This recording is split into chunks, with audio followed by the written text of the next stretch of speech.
Mag-isang umarap sa budget hearing ng Kamara si Vice President Sara Duterte, kabilang sa inusisa ng mga kongresista ang kanyang mga biyahe abroad. Live mula sa Batasang Pambansa, nagbabalik si News 5 House Correspondent Marian Enriquez. Marian, tradisyon sa Kamara na hindi na binubusisi pa ang budget ng OVP. Nasunod ba ang tradisyong yan? Jiggy, bago nga natin pag-usapan yan ay mag-isang iprinisinta ni VP Sara Duterte yung panukalang 902.8 million pesos na budget ng Office of the Vice President para sa 2026.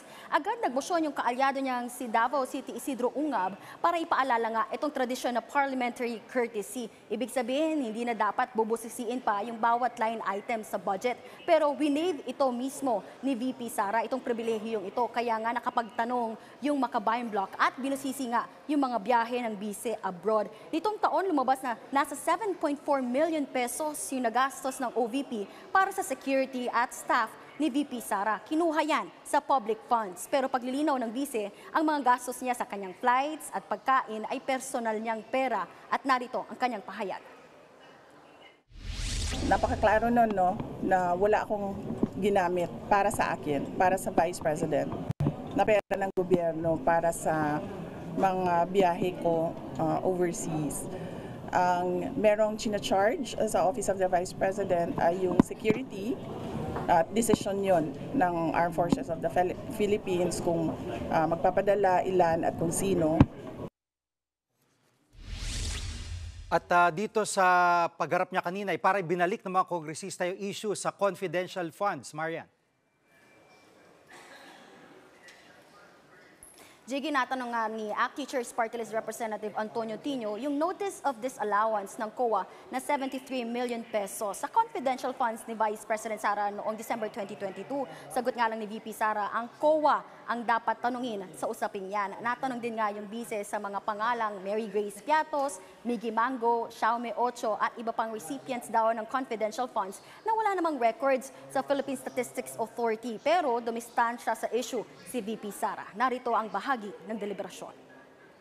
Pwede po bang mapaliwanag ng Vice Presidente kung bakit ganon ang sinabmit at bakit walang supporting documents ang mga accomplishment reports na ito?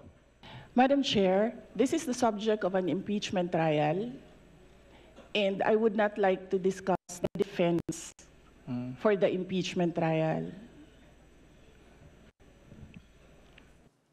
At Maria, nagkainitan daw ang ilang kongresista sa budget hearing kanina.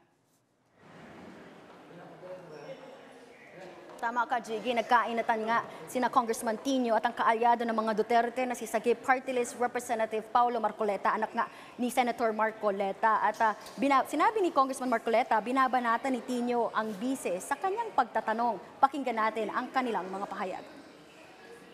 Madam Chair, I thought we're going to accord institutional courtesy to the Office of the Vice President. Bakit po natin binabanatan? Bakit natin tatanungin? Wala pong binabanatan dito. Nagtatanong lang po tayo rito. Banat yun. Banat talaga yun. Maganda lang magsalita.